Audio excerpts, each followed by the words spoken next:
Good afternoon, ladies and gentlemen. We'll call this regular finance meeting to order, April 4th at 2:30 p.m. Do we have any committee or public comments? All right, seeing none. Fraud risk discussion. Nothing to report. That's good news. Water sales and service policy.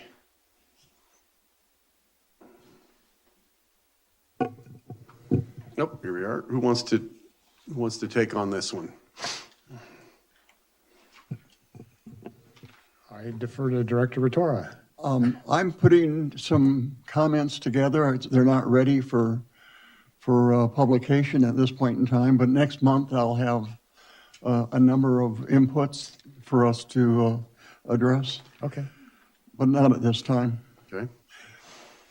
And hopefully it won't be quite so wet next time. The inundation of the state continues. All right, anything else on the water sales and service policy? No? All right. Item 5, financial statements. Okay, so through March 2023, we have actual revenues of 11.5 million, which is about $1 million below where we need to be, or we anticipated being at this time.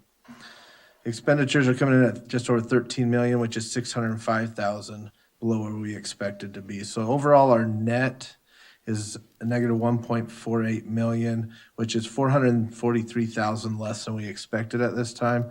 So that number has decreased from last month, and I attribute that to the change in the rates. We'll see as the year goes on. Hopefully, I say hopefully, people start using more water because it gets warm.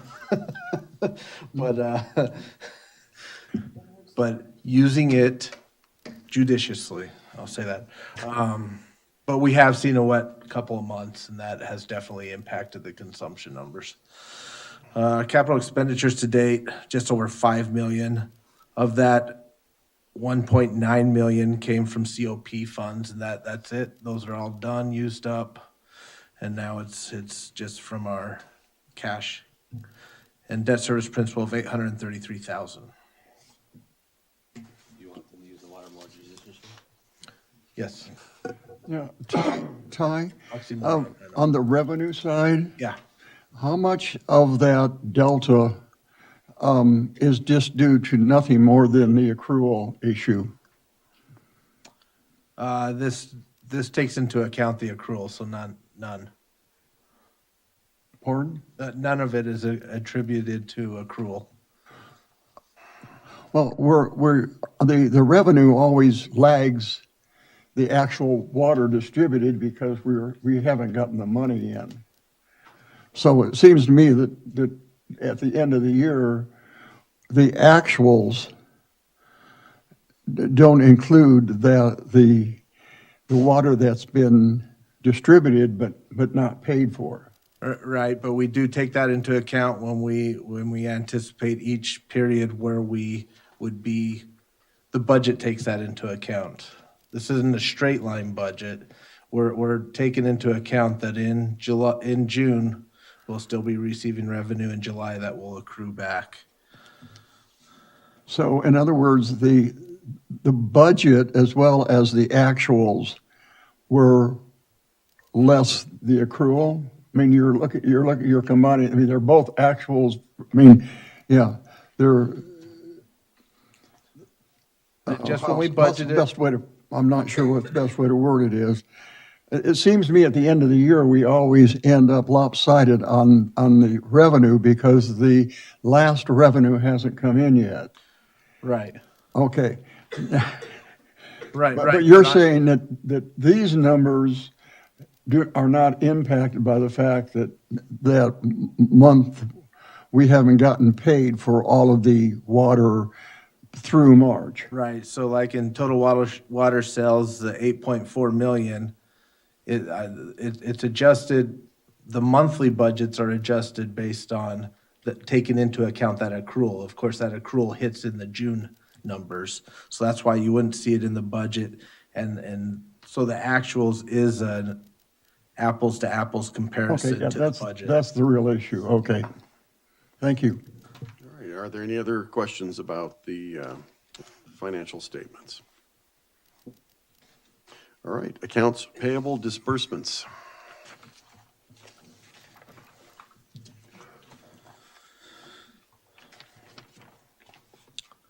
We can go through page by page again. I'll point out the large and maybe not so regular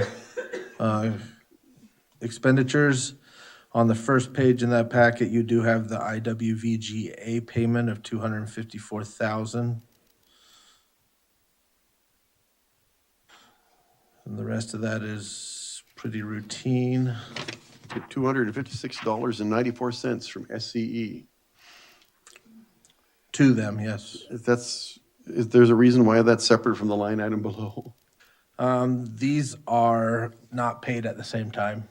Sometimes the bill date comes, or the due date comes before the regularly scheduled every 2 weeks pay Okay. schedule, so we have to pay them. You had to cough some money up because they were gonna cut our power off. Right. I mean, they were gonna want us to pay, got it, all right. We don't wanna get crosswise with them.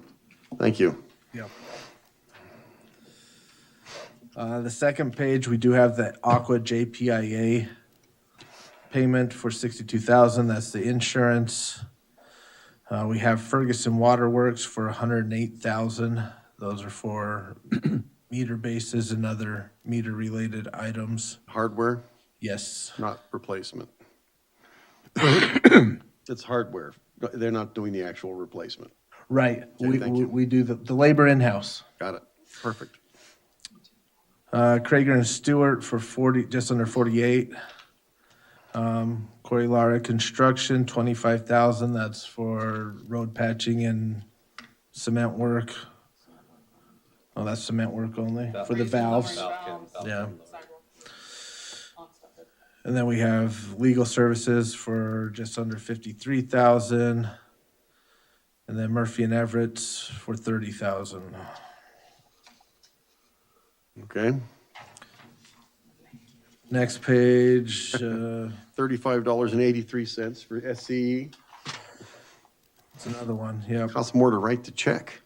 Well, they're all combined. So the one above it for 6,800 is combined, but Okay. it's each bill for each different site.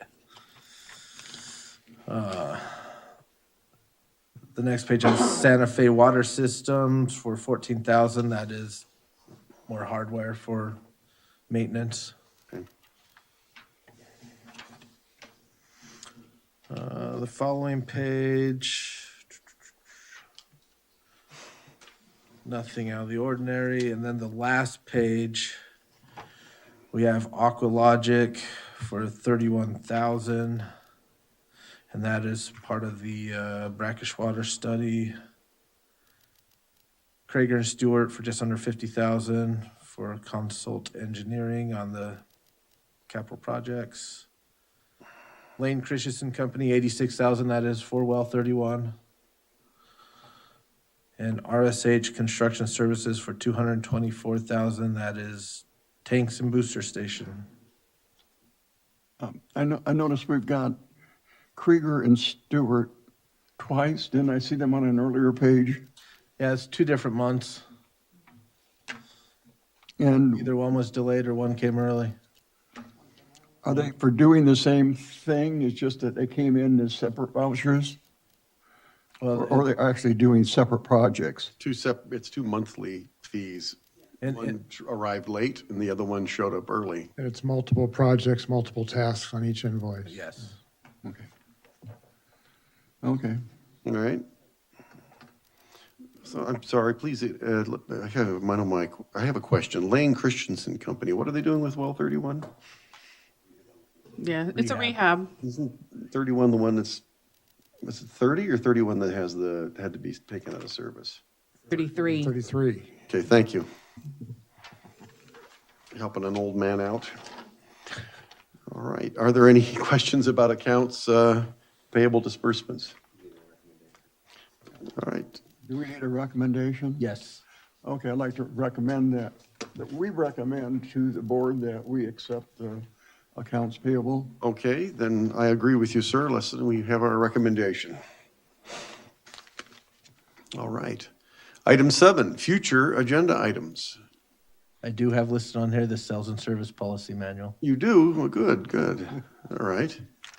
Chris, anything for a future agenda item? All right, very good. I'd just like to make sure everybody feels included. In your weekly highlights, you mentioned that we were going to get a report on the Aqua State Revolving Fund Oh, efforts. yeah. yeah, we were going to do that under committee public comments. So if the Sure, chair will allow us to absolutely. do Pop on that. back. I'm sorry. No, go ahead. So I did attend an online workshop, a working group in regards to the SRF with other agencies within Aqua. It was a big, there's a lot of gripes, a lot of complaints about the SRF system. Most notably that they're actually not allocating any funding this year because they're not receiving enough back because it's more grants than loans right now with the disadvantaged communities. So they're working on an intended use program to hopefully, or DWR is, or whoever, the state, whichever one of those groups up there at the state that are running this, they are working on an intended use plan. They're looking for recommendations on how to make sure everyone has a chance to get SRF funding, whether it be a cap on how much money, or you could only apply for projects every 4 or 5 years, so that they can spread that out to everyone. No one else seemed to be concerned with timelines. That wasn't their main concern. So I did voice that and say that's one of the things we're looking at is lowering that timeline for the review of the applications to make it more usable for us at least. But they are gathering comments, or there's supposed to be a comment period for the program in May. So we're working on putting that together to send to the state. So just to make sure I understand, they have no money. Everybody wants it. They're not giving it out because there isn't any. And that just seems to be the main concern of the people in the organization, not making the place more effective and efficient. Okay, good, thank you.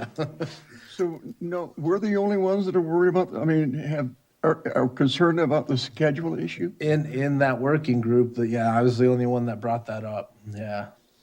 That seems odd, quite frankly. I mean, when I look at it, the system's broke. You can't- Apparently, it's worse than we thought. Well, yeah, It's completely collapsed, it sounds like.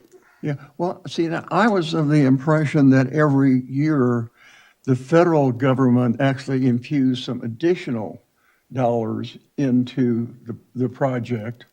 And also that every year, everybody is supposed to be paying that money back. So it's hard for me to believe that there's, Yeah, not all of them pay it back. A lot of times that they have the loan forgiveness for Oh, the yeah, disadvantaged yeah, which is- communities, and I which think is- that's where a lot of that money is going. yeah, Okay. okay. I guess, I guess I'm really surprised that nobody is concerned about the schedule. But on the other hand, one thing I would like to do is see if we couldn't get our local reps, Vince Fong and Shannon Grove, involved with that working group. I think that might stir them up a little bit and stir them on to do bigger and better things. The working group is just for members of Aqua and actual agencies. Okay, well, it wouldn't hurt to get the staff for both of those individuals contacting them to make sure they understood that there is some access to the California government. That is, rather than to wait for everybody to come out with a report that says it's totally broken, my feeling is that working with both the staff from Shannon's office and Vince's office would keep us from having to do it twice.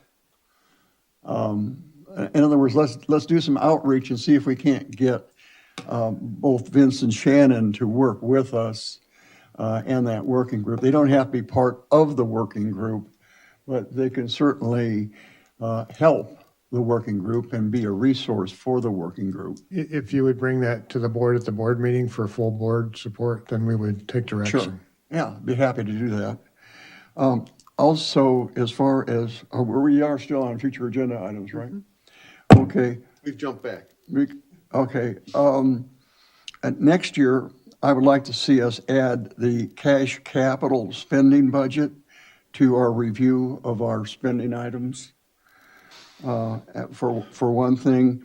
And also, I would like to see us add some more detail to our budget revenue report, and specifically separating out the fixed fee and the commodity fee. Right now, we have very, very little specificity in terms of the revenue that we get in. And my feeling is, with everything that's going on, our rather drastic, significant change, let's say, in the way we're getting revenue, I'd like to see some additional breakout of where the money's coming from. And to begin with, by separating the fixed fee from the commodity fee. And that's it. So this is, this item, I don't know, needs to be a future item, but I brought to our general manager's attention a move by the state to require all special districts to buy electric vehicles for all of their activities, including heavy maintenance. And Don is looking into that. There's a letter response that several organizations are going to send up to Sacramento. Is that something we need to add? Something to be interesting for the financial group, if that, how that goes. Is that something we would be worth adding to our agenda? Just a report as to what's happening with it. For finance or for? Finance, because eventually it becomes the problem of plant and equipment, but the whole board might want to know also about that. We can track it. I mean, we're going to submit a letter. The letters are due April 7th. And I'm not sure what the time schedule is for the legislation, but we can, if there's something to report on, we certainly can provide an update. So just a few comments about that mandate by the state. Electric powered heavy equipment does not last as long in the field as the manufacturers claim, because that's never done. They're all tested under perfect conditions. If you do not keep the batteries at some minimum level of charge, the batteries become useless and they must be replaced. As much as, at least for personal vehicles, a quarter of the cost of the vehicle is the battery. And if not more, it would be a huge expense for the heavy equipment. So on top of that, ignoring the fact that the people who are digging the lithium out of the ground to put in the batteries are often children working in third world countries for Chinese communist manufacturers who sell us the batteries. If you look in the long term, used vehicles that are battery operated are virtually worthless, because if you get a used vehicle, it's often just before the battery must be replaced. So if you thought you got it for $2,000, you really got it for $16,000 after you replace the battery. And if you go to places like Japan, where they have very inexpensive electric vehicles, there are fields of these things which are perfectly serviceable, except the batteries are dead. And nobody's going to buy a new battery because it costs more than the original vehicle did. So this is a very bad idea. It's an attempt by the state to cause a demand signal for the economy to build electric vehicles. And I'm sorry, state mandated demand does not equal real demand, because that always comes up against reality. And the reality is not only they are heavier and they require more maintenance, they're just in the long run even more dangerous to dispose of than regular vehicles.